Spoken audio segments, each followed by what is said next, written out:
I'm like, can you please connect me with Shepard? I want to be his intern. She was like, he only works with professionals, kid. Yeah, it was like, all right, cool, whatever. I'll figure it out.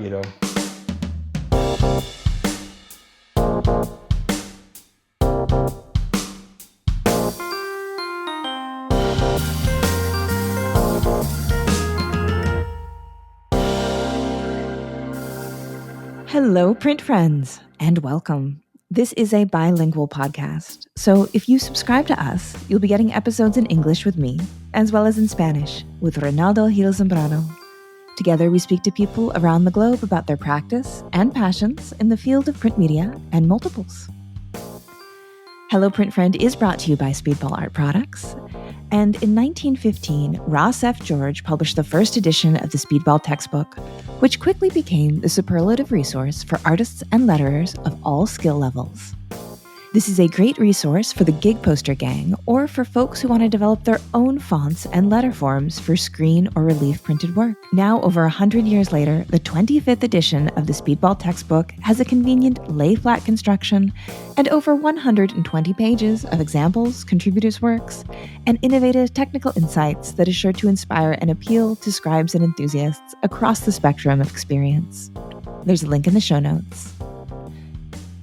Hey, print friends, did you know that Florence, Italy is home to Srisa? It's a leading institution for art and design education. It offers highly personalized instruction and experiential learning, meeting American university standards for study abroad programs in fine art, liberal arts, and design. Educators who are interested in teaching at Srisa can lead faculty-led programs utilizing its top-notch printmaking facilities in one of the world's most inspiring cities. To learn more, email info@srisa.org. That's SRISA.org. And don't forget to mention that Hello Print Friend sent ya for exclusive discounts and perks. This episode is also brought to you by Legion Paper. Legion Paper is a fine art paper company that represents the best papers in the world.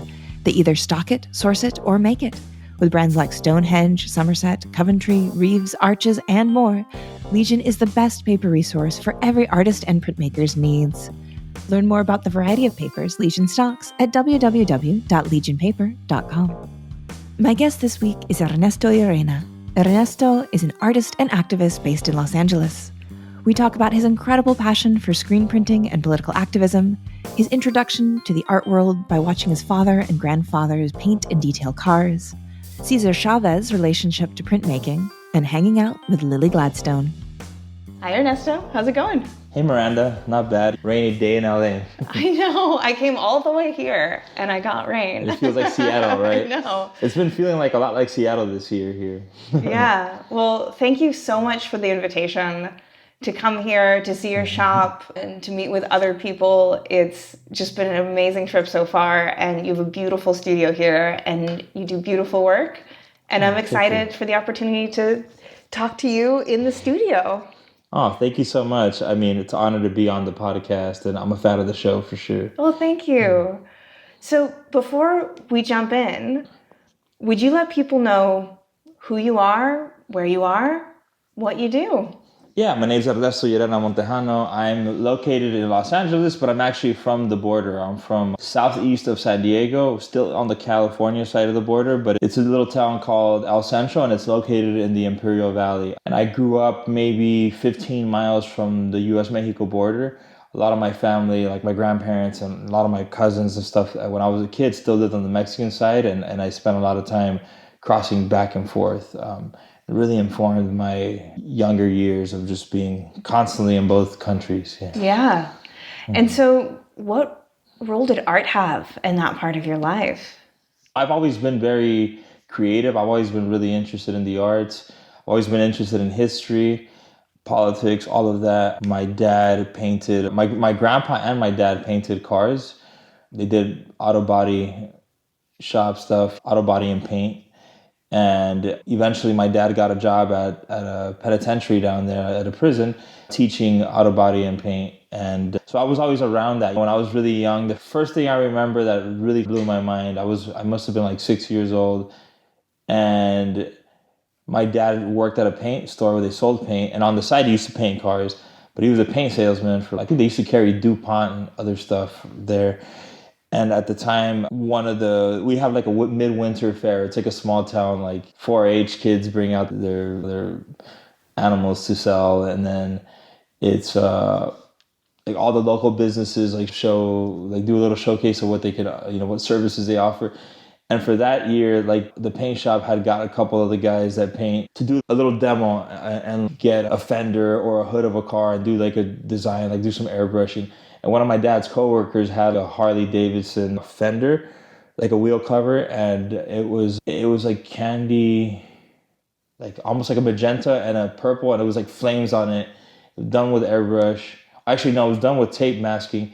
But it was all candy color, like it was a lot of metal flake. It was beautiful, and it blew my mind. I was like 6 years old, and I remember telling my dad, "Can you show me how to do this?" And my dad's, "I don't know how to do that, but I'll show you how to cut stencils." And so we went home, and he showed me how to cut stencils, and I cut it with a regular flat razor blade. 6 years old with the razor blade.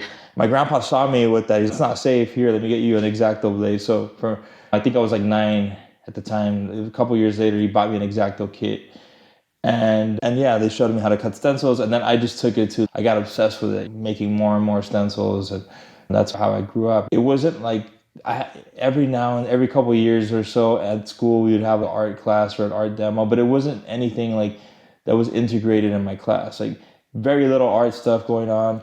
It was just I got lucky. Like in sixth grade, I had a teacher named Mr. Monroy that he would let a couple of the art nerds kids go to his class during lunch, and like we would make models, and we used to be all into the pyramid, so we'd build like Chichen Itza with cardboard boxes and then paint it and cover it in glue and put sand on top so it looks like stone, and it was that sort of stuff. And then in middle school, like I had a teacher that was like, he was like a Civil War reenactor. He was like on the side of the Union, of course, and he would do these paper airplane models like of all the warplanes. And so I would go in there and I would cut, in the morning on every Tuesday, if you get there at 7, you have an hour of cutting like these warplanes. A little propaganda-ish, but it was fun to like use my X-Acto skills. And so it was very like, it was a low-income community, not a lot of arts funding.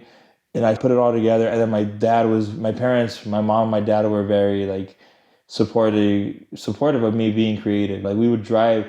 At one point, I got super obsessed with doing like just sketchbook tagging, like making like graffiti looking names, like totally like nerdy, like toy, like graffiti artists would call that like toy shit because I wasn't really hitting walls. Every now and then I would catch a tag on an electrical box, but that was it. Very low minimum level. But my parents like would drive me to San Diego to get some markers because they didn't sell any in the valley. Wow. Like it was like 2 hour drive, or to Yuma, just because they knew like I would draw so much that I was like drying out all my markers like within a week.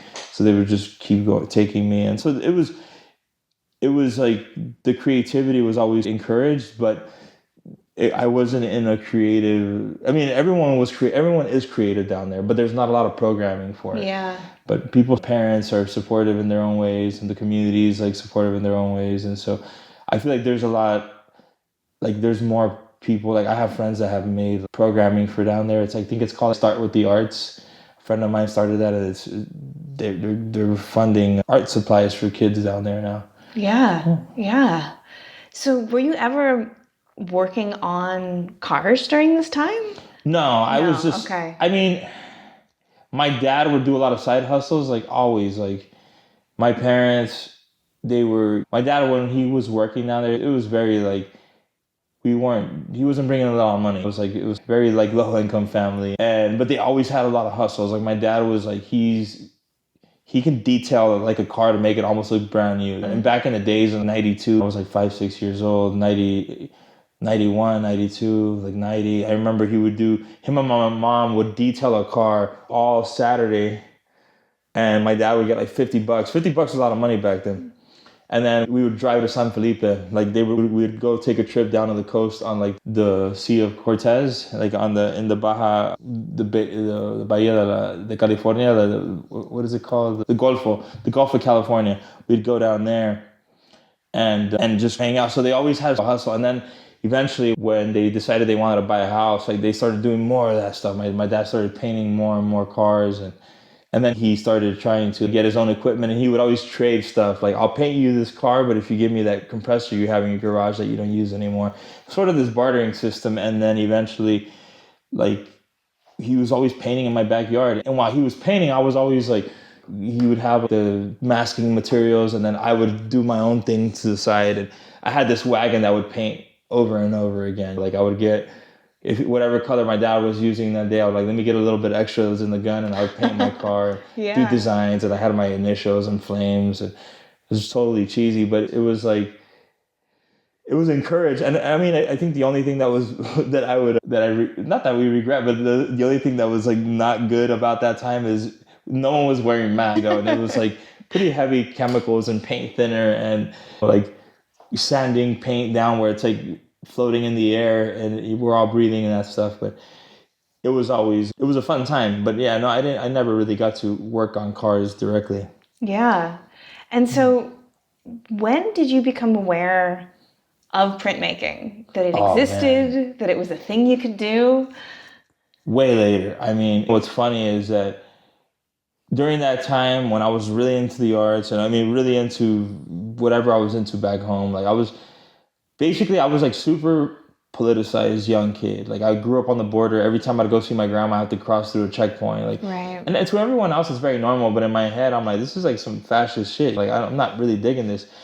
And it became like, the music I was listening to became like, started talking to me more, like Rage Against the Machine and Public Enemy. And then I started making the connection with the Mexican music, Los Tigres del Norte, and, all these, political Mexican musicians and political music here. And I started really liking anything that was like counterculture, but had an edge of like critique of empire, So that was at the time where like the Che Guevara was everywhere. Like on my graduation cap, like my uncle has it, like I drew Che Guevara on there. And it became anything that was critiquing like American imperialism, anything that sort of critiqued like the war, was a big thing. And, another thing, one of my, not my direct classmate, but a friend of mine that was a little older, that was in the class above me, he's one of the youngest casualties in the war. Like he's 18 in a couple of days when he lost his life in Afghanistan, I believe. And it just, my school became more patriotic, but then I became more critical. I was pissed, I was like, man, like I didn't think that that should have happened. And so that kind of moment, like together with all the music I was listening to and my politics, I was sort of attracted to a certain specific type of work. And Shepard's work was like really spoke to me early on. I remember when I was really young, you would see those Andre the Giant, the icons in El Centro. And for some reason, I remember Shepard told me later on that he had gone there a couple times with a friend just cruising by, and he put up posters, but they were never removed. Like some of those were, by the time I met Shepard in 2006, like some of those were still writing from the early 90s, from not early 90s, but 96, 97. So I would say late 90s. But I would see them and I'm like, what is that? Like, I don't know what that is, but it looks interesting. Like, why is it up on the street and what's going on? And mind you, I'd never really seen any of his work in a big city, like not in San Diego, even though he was there. Like I hadn't seen any of it. So it was just like where I'm from in the Imperial Valley, it's like a small city surrounded by a bunch of fields. It looks like almost like Bakersfield or Fresno, where it's just like tons of like patchwork of fields for forever. And here and there, like on a canal bank, like there'd be like a Obey poster that Shepard just randomly put up one night. And I would think about it like, what is that? What's going on? And then when I was about a freshman or sophomore in high school, I had a cousin that was he has his master's in art history, and he was going to school in San Diego State. And we went out to my cousin's, his younger brother's birthday party. I was young, I was like maybe 14. And we go to the party and my cousin's there, and we end up in his room just listening to music and hanging out. And he's like, I had just heard he was in a fraternity, he's like in an all Latino fraternity. And I remember like thinking, isn't that where they like just haze people or they just bully them? Like what the hell? And I hated all that kind of stuff, like the broy culture. And I was asking my cousin, because my cousin was so mellow. I was like, dude, do you like make your like pledges, like do anything shitty? Do you like mess with them? He's like, no, man. He's like, actually, I'm pretty chill. But I do make him do one thing. He's, what is that? He's like, there's this artist guy that I really like. His name's Shepard Fairey. And for some reason, you could always find his T-shirts at this Buffalo Exchange in North Park. For some reason, I always go get them there. So I make all my pledges go buy that shirt and wear them. That's the only thing they have to obey me. And he did it in quotes, right? Like, they have to obey me by wearing these shirts. And I was like, dude, and he shows me the shirt. I'm like, that's the shit that I see back home. That's the poster. And so he breaks it down on me. He's like, it's this guy, like, he started this project and phenomenology and all this stuff. He starts going off. And I started putting it together. I was like, oh, dude, this is cool. And he had got one of the guys to do his face in that style. And then they had to have that on their like binders or something. Like, my cousin's funny. He's a super funny guy.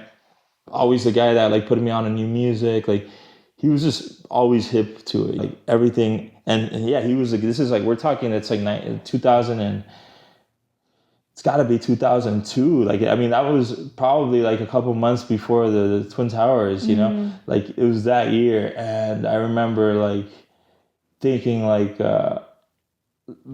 this is cool. And then I go back to high school, finish off, and like, you know, out of sight, out of mind. I didn't see it as much. I didn't think about it as much. And then I was in high school, but I was thinking about going to school for something else. I was in this class, like me and my assistant Art talk about this guy a lot. His name was Mr. Neves. And I never seen him since he left. But basically, Mr. Neves was our culinary teacher. He was super cool. And he was one of those teachers when you're in high school, you're like, this guy's a total stoner, you know? And everyone, like all the kids liked him because they you know, they thought he was cool. But mind you, at that time, I've never like even smoked anything. You know, I've never tried anything. But he was like our cool teacher, like the really most laid back guy. And I love the idea of being like a chef. I was like, man, I love cooking. Like, I loved cooking since then. I still love cooking. And I was looking into that. I was thinking like maybe I should go to that kind of school, culinary school. And I would be in Mr. Neve's class, like all excited, but I would always be drawing and sketching. And that's how I listen most and calms my mind. And one day he's like, Ernesto, I want you to stay after class. I need to talk to you. He's like, I noticed you're drawing a lot in my class. I'm like, oh, I'm so sorry. I don't mean to like any disrespect. It's just, he's like, no, that's totally okay.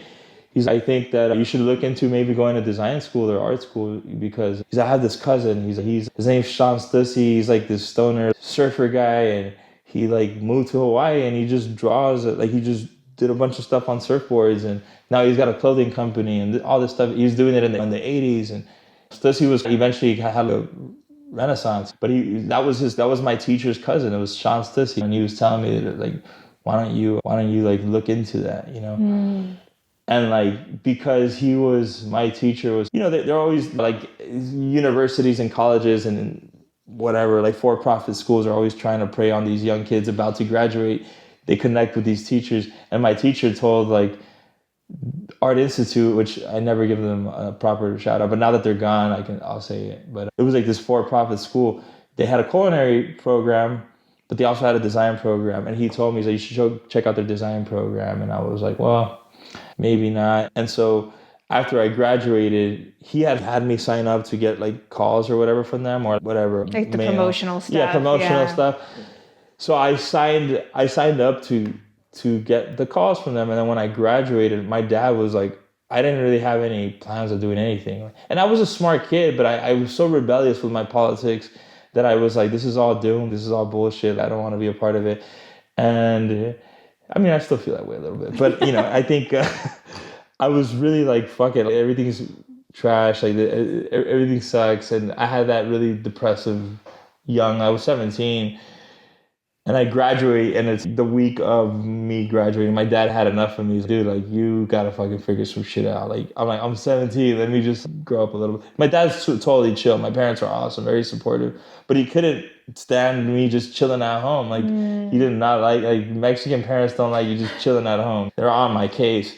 So when I got a call from them, they say, they're like, you want to come check out the school? And I was like, yeah, like, I'll have my dad take me tomorrow. So it was like a week after I graduated. We went to go to San Diego to check out this culinary department that I was thinking about. And while we're there, I check out the culinary. I'm like, that's cool. I'm like, but I want to try the graphic design. Can I just sign up right now? And I was literally just doing it just to get out of like my parents' house. I was like, whatever. I'm underage. I don't know. I'm a kid. I'm 17. They're like, these loans are going to be intense. Like, you're cool. I'm like, whatever. Just fucking get me out of here. And I signed up and I started the following week. So from like the end of high school graduation, it was like a week and a half of like free time. And then I started my summer program at San Diego. And that's how it all went. And you know, eventually I come to, I'm going to skip a big chunk of the story, which is maybe we'll touch on it later if you want to know if you have any time left. But basically, eventually I end up like getting really into Shepard's work while I'm in school, studying it a lot, being really into it. And he has a show down there and I go check it out. And like at the show in San Diego, it was a print show, but it was like tons of prints and a bunch of those Plan B skateboards he had just done. And it was like Paul Rodriguez and a bunch of other cats, I think PJ Ladd and a bunch of other skaters. He had done all their skateboards. So the whole skate series was there, the skateboard series. And then it was like 100 posters on the wall. It was like the wall that size, just covered in posters. And I was like, fuck, I need to work with this guy. That's what I want to do. And I go to mind you, I'm 17 and I look like I'm 14, super young looking. I go up to the owner. I was like, who's a manager? I was a bold kid. I was like, who's the manager here? And she's like, oh, I'm the owner. I'm like, can you please connect me with Shepard? I want to be his intern. She was like, he only works with professionals, kid. Yeah, it was like, all right, cool, whatever. I'll figure it out, you know. Yeah. And That's bold. Yeah. That's amazing that you just were like, I mean, I don't know. I feel like, interestingly, at least for me, I feel like I'm more likely to do that at 17 than I am now. I think that there can be... There's a wonderful hubris about being 17. Yeah. It's just the delusional shit. But it's also, my mom was always like that. My mom always put it on my head. Like, the worst thing people can say is no. That's such a beautiful thing to learn. Like, yeah, just ask away, fuck it. Like, and my mom's still like that. Because, like, I know a bunch of musicians. And hey, can you get me into a concert? But I don't think so, Mom. Come on, you know them. And they follow each other. Like, you can get the tickets. I'm like, no, Mom. She's going to laugh when she hears this. But she's like that. She's like, man, just ask. Like, I love that. But yeah, like I've gotten them, like, you know, I've gotten my parents into so much cool things because of the arts. But, you know, at the time, that kind of was like one way that didn't happen. But then eventually more things happen and I go to a seminar where Shepard's talking. It was like an art fair, but they were selling tickets. It was like $10 to see him speak. And there he comes. And I brought my work. Like I had it printed out and mounted on, you know, foam board or whatever. That was college back then. You didn't really present digitally. Everything had to be printed and mounted. And I showed up to his talk in Santa Monica. Me and my friend Dylan, we drove from San Diego to Santa Monica to go see him speak. And Shepard, I think his daughter was a month or two months old. And he shows up all late and disheveled. And he showed up, this is in 2006. He shows up with an actual like slideshow with slides with film positives. I was like, dude. You need a young intern helping you. So he shows up and some of them slides are upside down. And he was like, his presentation was awesome. And I was like, man, this dude's kind of a dork, like in an awesome way. And he was totally approachable. I went up to him immediately afterwards. I'm like, hey, I brought all this shit. Like, I want to work for you. He's like, hell yeah. He's like, come here. He pulls me to the side, gives me his direct cell phone. Cool. And then that's where it all started. And so I'm going to answer your question about printmaking. I'm heading there. I go work with him. And I've known him obviously I've seen the prints in San Diego. I knew that existed. I've seen some other like large format HPM stuff too. I knew that was around. But I knew him more, obviously, for the t-shirts, for the street art stuff, for all that going on. I start working for him. There's prints everywhere. And like the first week, he gave me a ton of prints. The first thing I do, I'm young. I'm 19 at the time. This is 2 years after I really go to college. And I put all the posters up in my house, in my apartment with thumbtacks. All of them got holes on all four corners. Because I didn't understand. I thought they were posters. You know? I didn't know that there was a difference. And to this day, when people do that to my shit, I'm like, I feel warm. I'm like, man, like, we didn't know, like, I didn't know that this was like some fancy shit that it is. I thought it was just, oh, it's all good. Like, I don't have money for a frame, but I want to have it up on my wall. Like, Let's put it up with tax. My mom did that to like original Grateful Dead posters There you go. that she got like when she was going to Berkeley Like in the Rick 60s. Griffin and stuff? Yeah. Oh, man. I have an original Rick Griffin piece back there. But he said like nobody thinks like if you don't know, you don't know. You don't know. I love that though. I love the holes on them, and I still have some really epic shepherd prints with holes on all four corners. But it didn't really. I didn't know. And then all we knew that it was like people bought these, and when I used to, this is crazy because I started working with him in 2006, and you would go into the print room and it was literally like a stack of prints, not one, multiple stack of prints, like from the table to say 4 feet of prints. And they're just there, and he just like they weren't selling at a fast rate. Right. And then eventually like he did, like right before he did the Obama, like something just clicked, and then all the stacks just went down, and then everything was sold out. And then it became to the point where it was just the print that was going to sale that day that was on the site, on the store. Then it would sell out. But I remember getting there before the big like rush, before the gold rush, I would say. And then also just understanding these are, at the time it was $35 to $45. I think they're closer to $80 now per print, which is still very accessible. But then you see them, they would sell out immediately, and then a week later you see them on eBay for like $500. Right. And you start seeing that. And Shepherd was always sort of annoyed at that, and he tried to mitigate it. But as a kid, I'm like, yo, this is fucking crazy. These prints, I'm putting tax through them, and they cost this much going out, and now that they're this. And it was real quick when I realized that I had fucked up and by putting tax through them. But then I became interested. I'm like, what is going on? And not because of the monetary value, but I became interested of, there's a lot of people interested in these prints. They're not just posters. And I had no idea how they were even made. Yeah. I remember Shepherd telling me, they're made like t-shirts through a screen. I'm like, I don't even know how t-shirts are made. I didn't know any of this stuff. So after understanding that these were like prints were different than posters, I wanted to really know how they were made. And one day Shepherd had like, it was something he had ordered film. That's what it was. So he had ordered film from one place, and it was like a place it was called like Action Graphics. So they used to make film the traditional way with like emulsion, like on silver gelatin film, so they can make screen prints. And they had gotten delivered there, and then the printer, who was Richard Duardo, was going to come pick it up. So when he came, he also came with some proofs of some stuff, like I think they were like digital mock-ups or something, and he's like showing him, and like we were in the conference room and he was showing all this stuff, and I was like, oh, this is the guy that does the thing that I want to learn about, right? And on the way out, he had like a bunch of tubes and they kept falling, and I was like, this is my chance. Like I was like, let me walk you to your car, Richard. And so I did. I took a bunch of stuff, and I was like, can I get like a secondary, because like, at that time I was doing 2 days with Shepherd a week. I'm like, I can go with him another. I'm like, can I intern with you, man? I'm like, I intern here, but I want to learn how to print. He's, yeah, man, come through.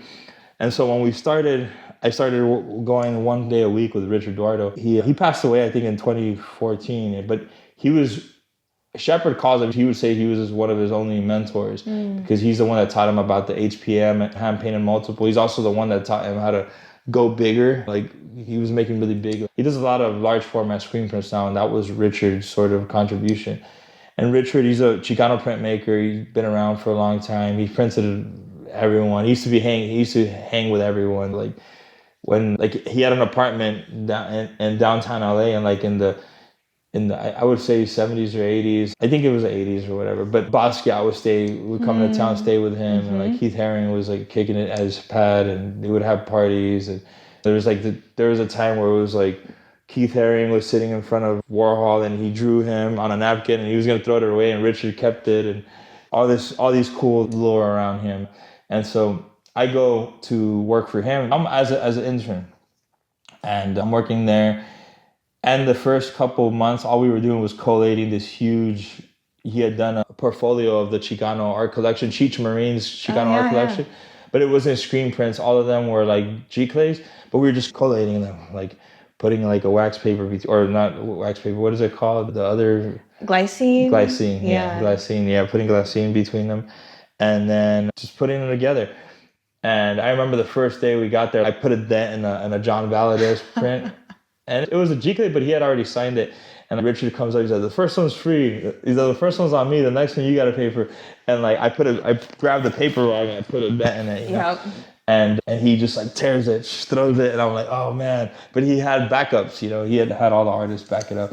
And then he showed me how to grab paper. Then he started flexing. Like Richard Eduardo was like really like, he was a larger than life character, and he starts throwing paper like a dude with rolling pizza dough would, you know, throwing it into the air, catching it, and then putting it down. There's no dents. And then he would like show me, he's like, you grab it like this, man. Like, don't put your fingers down there. You're gonna put dents. And that was like my first lesson. And so that's, I do, when people come work for me, I do a similar one, but a very nice, gentle version of that. We don't tear paper. But it scared me. I was like, holy shit. But eventually we get around to making screen prints, and I see the process. And then I'm washing a bunch of screens, and I'm like cleaning off ink, and I'm reclaiming stuff. I'm coating screens, I'm shooting them.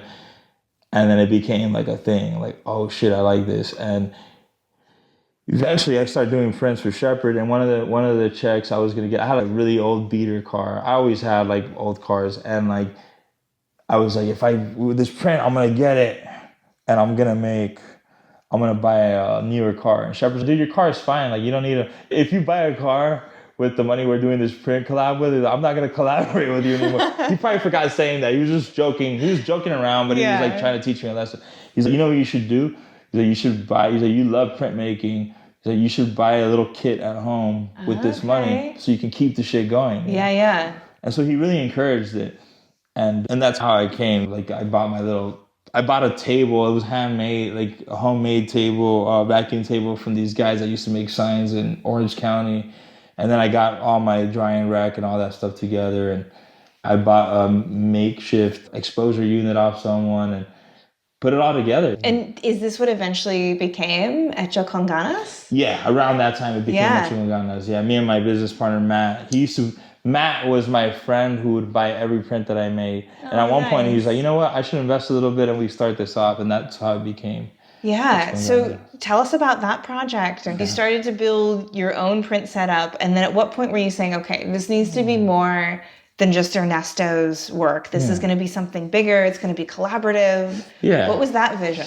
I mean, that was the idea, was that we were going to publish other people's work. And even though that was the original idea, we haven't done as much as we should. We intended to. It's mostly been my work, but we're working towards that still. Yeah. Because for about 10 years, I was printing for like 3 or 4 years. And then I moved to Texas and I had to leave all my printing stuff in storage. And mind you, like, my print setup was really rickety. Like, it was never on point. Like, I never had great equipment. And so when I came back to LA, I didn't bring any of that stuff. I would get so angry when I printed because it was also me not having the skills and also just not having the right tools where I wasn't everything was really hard. Like, printmaking used to piss me off because I would ruin so much material. It was so stressful. So when I came back, I just pretty much I would hire my friend Roberta. She has in-house printing. She make all my prints. She prints for everyone. But it's expensive. And so I told myself, like, I will get back into printing when I have a space that allows for it. When I can have a washout table, when I can have my own exposure unit. Like, back then I was exposing screens with the sun, And I was doing pretty damn well with it, but it was like all of that. And then eventually I got that really makeshift unit that was okay, but it didn't have a vacuum table. Like, you had to I would put like a piece of foam inside, and then a piece of wood on top of that and some weights, and like that way I could get it, as close as I could. But all of that stuff, like, printing was such a pain. And so I told myself, once I'm able to get a building that I can build it out and make it all happen. And, I've been in this building for a long time, but it wasn't just me.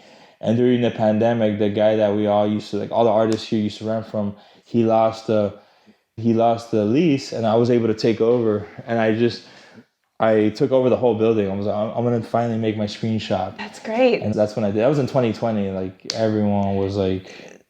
I was the only one like paying rent here, at one point. So you're like, it's 2020. Yeah. The world is collapsing. It's time to start my small business. Yeah. I mean, my business has been around since 2007, but that's when I was like, it was more, okay, I'm spending a lot of money making prints. Yep. And mind you, it's my friend Roberta is amazing. One day she'll get all my money again when I don't have to, like, when I'm selling out prints. But I was paying for them to be made, and not all my prints were hits. Not all of them I get my return back. And so it's easier for me to risk initial investment when it's me running the press, because it's a lot less. Yeah. It's a lot less seed money.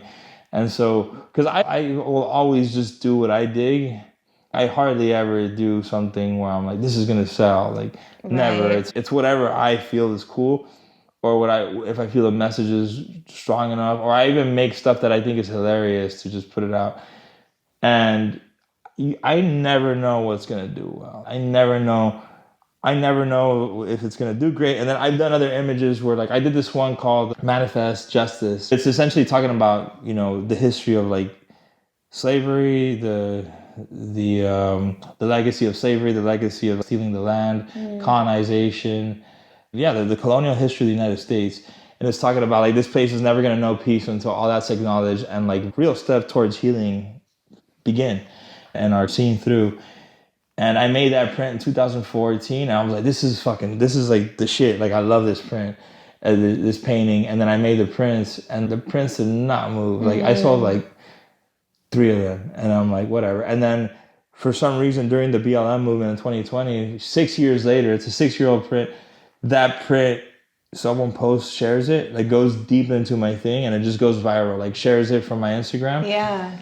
And it just goes viral, and then all my prints sell out, like, in a week. And it's an old, that's wild. 6 years later, yeah. Yeah, that in this day, the market and how it works like that, it can be just one something image that's like right place, right time, catches on, and then then all your stacks disappear. Yeah, exactly. And it was mostly that one, but I think for me, it's like, now having my press, it allows me to just do so much more stuff. Like, I printed a lot of stuff for my friends before, and now some of my friends could hire me to print.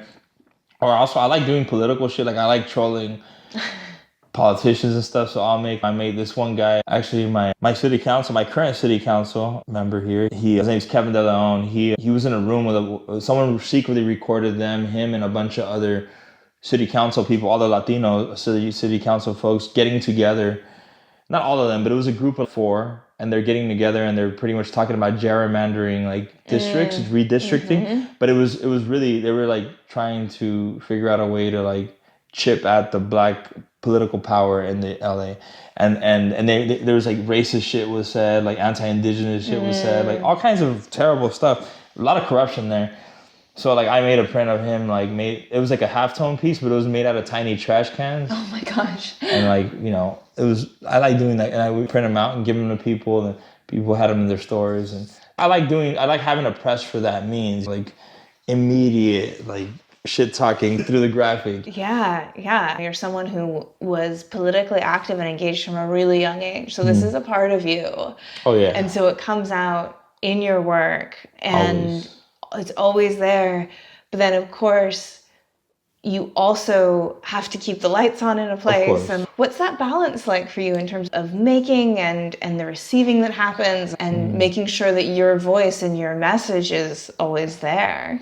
Yeah, it's always tricky sometimes. I mean, I get a lot of design commissions, thankfully. I do a lot of unions and organizations hiring me. I do a lot of stuff for, whether it's campaigns for, like, unions. There was a historical strike in California with all the Kaiser Permanente workers went on strike last year. It was like that. I think it was like 80,000 employees went on strike at once. Amazing. And I did all the artwork for that, and then, it's like people don't see it. Like, our world doesn't see, the art world and the printmaking world. We're probably not going to see what's happening on, like, at a medical strike, but those workers saw it. Like, it was work that was used to recruit more people into the union. It was work that was used to push, like, the agenda, and it was all over the news, and a different world. But that's what kind of keeps the lights on usually. But then I also, releasing prints is helpful. And during the pandemic, it did great. And I knew there was gonna be a fallback, because during the pandemic, everyone's at home, like, doing Zooms against blank backgrounds.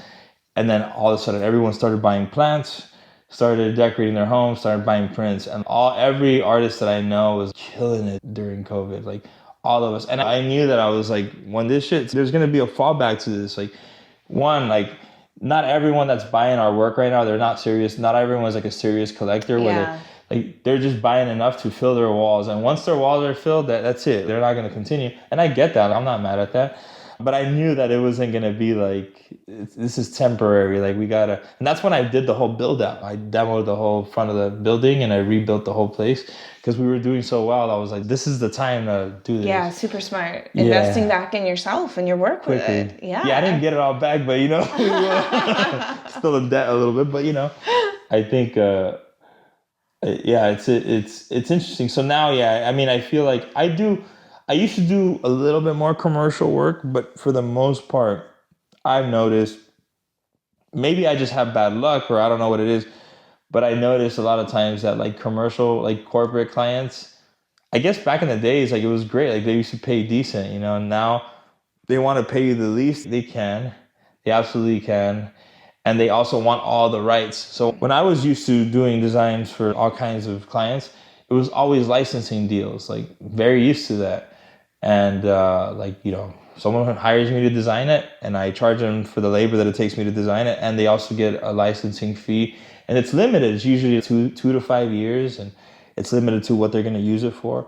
But now it's either that they don't want to keep track of all the licensing deals they got, or they don't want to do it anymore. They just want to flat out own it, but they want to pay licensing deal level budgets. So back in the days, it was always like, if you want to license something, meaning you just want permission for a couple of years, it's one rate. Or if you want to just own it, it was like 20 times the amount or like 10 times the amount or way more, because then they could do whatever they want. And now they don't, like those days are over, at least for me. Like I rarely get into a deal or get into talks with a corporate client where I end up taking the job. I won't accept it because it's always like, I don't like the contract, and then 2, they're paying too little. And so I'd rather work for the unions where they're gonna really pay my rate, pay market value, and they're totally cool with me doing licensing deals. So I don't know what it is about, like, obviously corporate America is just all about figuring out how you can squeeze people the most. And, and if you just like provide that pressure uniformly enough across designers, someone will bend to it. Someone will. And what happens is that most artists and designers, most of us, like we're always like the last thought of. Every time a project comes to most of us, it's like, hurry up, it's due to yesterday. And it's like they have this thing where they do it. I'm sure other artists are going to relate to this, where they come to you and they're like, this is so emergency level, like we need to get it done now, where you start the project and then they send you the contract like 2-3 days later. And I already put 10 hours into it, and now I'm looking at the agreement and now I don't really want to sign it, but I already put 20 hours into this, so now I'm forced to do it. So I learned that trick immediately. I was like, fuck that, you're not going to do that to me. So now I'm like, let me see your contracts immediately. And then I always have something to say, like, about the contracts. I always do. And then my lawyer, shout out to you, Marjorie, she does not play either. And I think when you become that person, I know that I'm, to certain clients, corporate clients, I'm a pain in the ass. So they ain't coming back. And they always tell me the same thing. Ernesto, in the project that you're on, there's 5 other artists and no one's got an issue with it. You're the only one. Like, you're the problem. I'm like, it's because artists are just so conditioned to like having to be exploited essentially, and it sucks, but we do need to have some sort of union there, and because it's across the board, like everyone's just they know that we're like, at times I'm even like, sometimes at times where I'm like desperate, where like I need some job now, and then I end up taking it for whatever I can get. But even then I have to be really desperate for me to sign a contract that I'm like, but we're artists, we all get there. Totally. You recently did a pretty cool project with America Ferrera and Lily Gladstone, right? How did that happen? Well, I've had this years ago. Yalitza Aparicio, she was actually the first indigenous person from the Americas to be nominated for an Oscar. And she's from Oaxaca. And when she was nominated, I was like, man, I need to do her portrait and then get some posters made. So I just did it on my own. That's always been my thing. I'll just do it. And at the time, we were doing all right. And I told Matt, my business partner, hey, I did this portrait. I want to make posters and give them out. And do we have the budget for that? He's like, not really, but go for it. So we did it, and I just gave them out. And then that time I was lucky enough to, one of my friends, Bricia from Guelaguetza, she owns a Oaxacan restaurant, really amazing spot. You should check it out. She hits me up. She's like, hey, who paid for those? I'm like, I did. She's like, how much was it, dude? I'm like, and I told her, she just like sends me a PayPal. Oh, she's like, dude, awesome. Just give them out. And like, I got you. And so that was cool. And then this time I was going to do the same thing, but I was just so busy. And I also was like, even if I do the illustrations, it'll just live online because I don't have the money to really like, to pay for it right now. Especially it's 2 posters, not just one. Yeah. So it's going to be double the money. And I'm like, I don't have it. And so I ended up randomly like having a meeting with my friend Monica Ramirez. She's an awesome activist. She started Latinx House. She started Poderistas. Like she's a badass organizer. She's out in Ohio, and like she comes from family worked in the fields, and she does a lot of really cool activism around migrant women. And so me and her are talking, and we're gonna have this watch party for the Oscars, like to celebrate America. America's a mutual friend of me and Monica's, and I had told her, I was like, when America got the nominee, I texted her, I was like, we should do a poster the way that I did for Yalitza. Yeah. And she's like, oh, that would be so cool. And then I got her all excited. I was like, I want to do you and one of Lily. And she's like, oh, hell yeah. And then I didn't come through and I didn't do it and I felt bad. And it was like, this is the week before the Oscars. And I hang out with Monica and Monica's like, it would have been so cool to have him done so you can give him and sign him and give him away at the watch party. And it's going to be a bunch of community members, a bunch of activists, a bunch of everyone, other actors came by and all that. And I was like, it's Tuesday. I'm like, I would have to if I'm going to have everything printed, like my printer closes on the weekend, so I'd have to turn everything in Thursday. I'm like, I would have to stay up. Like it's almost like 60 hours worth of work, but I have to do it in 40 without sleeping. I'm like, if you get someone to like, if your organization puts up the printing money, like I'll stay up and I'll do it.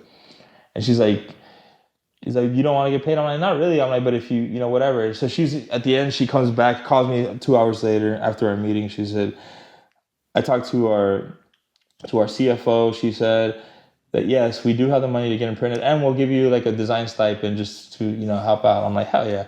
And so I just stayed up and I did it in 44 hours and I slept twice. I slept 2 1-hour breaks but I stayed here. I watched the sun come up twice and and I was cutting rubies and I did them all. And I got them to my printer and got them in time.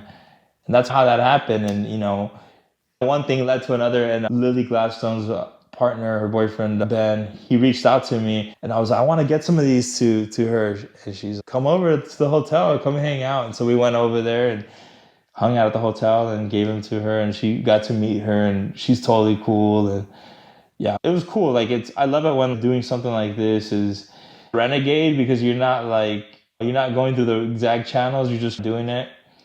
And I like doing that when I'm giving them all away because there's no people can't really sue you for that because they're all free. Right. Yeah. And so, but it's sketchy. But in a way, I'm like, it's for the culture for me. Like those are the funnest times. And even though I did get a little bit of a small design stipend, and thank you, Monica, I feel like in general, those are some of my more fulfilling projects where I've done it a couple times where I see something that makes me feel good. I'm like, oh shit, it's not me just feeling good about it. It's like, my whole community, I'm going to make a poster to celebrate it and then I'm going to just give them out. And a lot of times it's things that I know that I'm like, I don't have the rights to the photo. I didn't do the right channels. I can't sell them. So I got to give them out. And people really appreciate it. So I used to do this thing where there's a mariachi kiosk here. It's like a kiosco, they call it. It's like a kiosk and traditionally in Guadalajara where the mariachis are from, they play music in there. You seen the movie Coco? Yeah. How he tries to go on the little kiosk thing? Yeah. It's like a little, I don't even know what you would call it. But it's like that. And I would go set up a table there and I'm going to be there at 10 a.m. signing posters. And then people come out and I give everyone their poster. And I like doing the free stuff more than anything. Yeah, I'm a socialist at heart. I would give it all away for free if I could. If healthcare was free, I wouldn't even charge for my prints. Absolutely. That's beautiful. Speaking of free healthcare, you had mentioned before that you wanted to tell the story a bit of Cesar Chavez being a printmaker. Which I didn't know until we spoke the other day. I got it wrong, so that's why after we got off the phone, I called his son. Yeah, this was yesterday. I called his son, Paul, and I was like, hey, I want to clarify some things. I'm like, I'm going to be on a podcast about printmaking. I want to know, like, your dad's relationship to printmaking. I'm like, he was a printmaker, right? He said, no, he wasn't a printmaker, but he understood that printmaking was like, you control the message. And he would always say, if I wasn't an organizer, I'd be a printer. Ooh, and I love that. That was like his thing, is that he wanted to do that because it was so, this is before like social media. Like, you had to have printed like physical stuff, to flyers and pamphlets and whatever, all these things that you needed to have, and posters. And so, we did talk about that. And then I did clarify the other stuff. I was right on. So basically in the 60s, when the Great Strike was happening, when they were boycotting, the UFW, United Farm Workers, they were boycotting the grapes. They were trying to make posters or different materials to support the La Causa, they call it La Cause, the Huelga boycott. And a lot of printers were on the side, were not supportive of their cause. So they wouldn't print them. Like, a lot of print shops would not take the jobs. Wow, yeah. And that happened to me before once in Arizona. We were doing some stuff around SB 1070 and anti-Arpaio. And he was a sheriff, racist sheriff out there. And they didn't want to print our stuff. And that's when I first heard about it. That happened to Cesar Chavez. Like, they didn't want to print the UFW stuff. So the first grant that he got, he bought himself a press. And I always heard that he was running it, and it wasn't. It was his son, Paul. So my friend that I called, he said that when he graduated high school, I want to be an organizer. And Cesar's dad was like, no, you're going to be a printer. And so he made him go through like an actual program. Wow. So he learned how to run. I think they had a 6-color press. He had a 4-color press. So the 4-color, you could do CMYK plus 2 spots, and then, or like varnishes, clear coats and stuff. He was telling me that at Keene, California, which they call it La Paz, which is just the peace in Spanish, out in Bakersfield in Kern County, like past Bakersfield, in Kern County is where the headquarters of the UFW was. If Cesar Chavez, he was in there's 2 buildings, and one of them was like a couple buildings. One of them was where all the organizers were out, where Cesar had his office. And then a little bit away was the print shop, and it was his own building. And they always said that if they couldn't find him, they would always call the print shop to see if he was there, because he just liked watching the machines go, and That's he was beautiful. just like mesmerized by it. But he understood the power of printmaking, of like reproducing images and artwork. Like, he really loved art, and he was saying how they printed so many thousands of posters, like in support, like political graphics. Yeah. And they also did a lot of pamphlets, and they used to have binding equipment, and they used to do all kinds of like programs and business cards and a bunch of things, but it was all for like the movement. It's pretty cool. I had no idea. But yeah, I had all kinds of questions yesterday. Like, I had heard recently that those presses that he originally bought were still hanging out somewhere. I was like, we should get them running. But he's like, nah, we got rid of all that stuff. Oh, that's too bad. Yeah, that would. But maybe they're still out there somewhere printing. Yeah, maybe. I mean, they're probably really old. They're from the 60s. Yeah. And they were offsets. So if they would have been like, Heidelbergs or something, that would have been cool. But yeah, he told me the name. They're all like American made, offset lithography. What is it called? The plates, like cylinder plates. But that's my goal. Like, I've always thought one day I want to have a 4-color, at least a 4-color press, so that I can run a bunch of stuff for like political stuff. Yeah. But I'm like, oh man, I hate sharp things. Like, I have anxiety around a lot of things, and one of them is like really sharp knives. And I freak out about how sharp those plates are. Yeah. Because they're like really thin pieces of metal. And there's so many horror stories that I hear of guys that print, like they just slice their hands.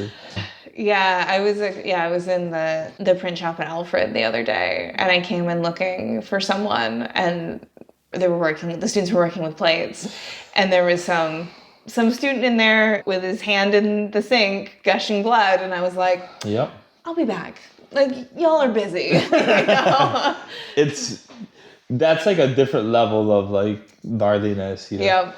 I mean, I have a paper cutter here, but it's really, really like dummy proof, you know? It's yeah, you gotta really, you gotta plan to cut yourself on that thing, because it's almost impossible. Like, you need a second person.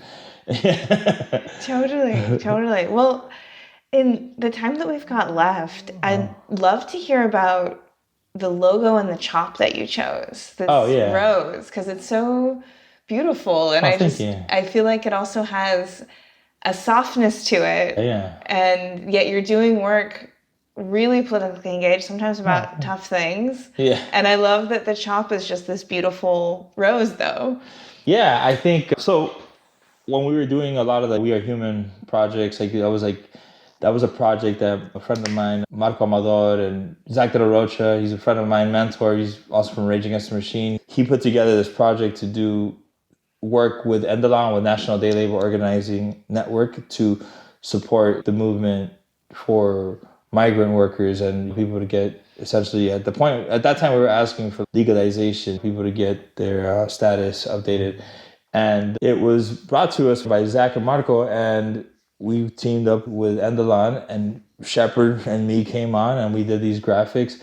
And then eventually we started making graphics in Arizona around SB 1070, which was like the Show Me Your Paper law. I remember that, yeah. Yeah, that was, I feel like it was a long time ago now, but it was like, 15 years ago. And when we were working on those graphics, one of the things that we kept referencing was the Bread and Roses movement art from like the AFL-CIO in Chicago. You remember the original, that was like the first labor union in the United States in Chicago in the 1930s.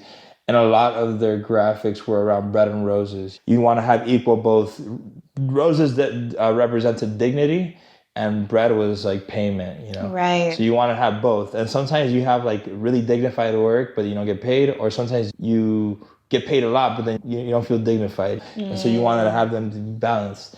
And so in my work, I started using the rose to represent dignity, which to me, it's something that I feel, we're with colonial, the colonial history of this country, when you're just I feel like undignified all the time. You're like, fuck, this shit is deep and it's sad. And so I'm not undignified on my own, just by the way that the system and the way the history plays, and it's a very undignified history there. And so I want to put dignity in the forefront. So that's why I created the rose, and it is referencing to what happened, the labor movements in Chicago, the 30s. And so that was what that's about. And that is always constantly getting referenced everywhere. Bread and roses. Beautiful. And I love symbology. I love the way that they use things, or they're subversive. Or one of my favorite logos, back to the UFW, is the eagle, This last weekend I was with Dolores Huerta was there, and her daughter was there, and Juana Chavez, or her dad was Cesar Chavez's brother, Richard. Richard Chavez created the Black Eagle for the UFW. Cool. And it was funny because she was Cesar wanted him to design something that people could redraw in case they didn't have a means of printing. So it was it's got the squares and somewhat easy to replicate by hand. And that became the sign of the symbol for farm worker dignity and freedom, and just getting treated just. And so I love all that. And right now you have the movement in Palestine, and how the watermelons become the symbol, and how the occupied government there wouldn't allow people to have the Palestinian flag, so they started using the watermelon, which I love a lot. And it's been working well to educate people on what's happening.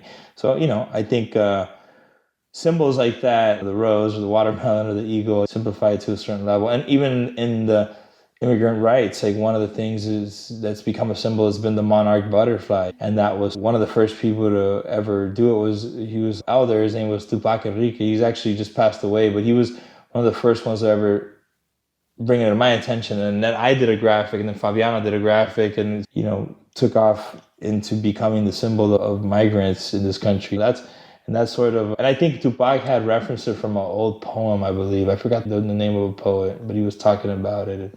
But essentially we were saying it's butterflies come from Canada to Michoacan, Mexico every year, and there's no border patrol checking their passports, Yeah. And so that became the symbol for that. But yeah. It's beautiful. It's beautiful.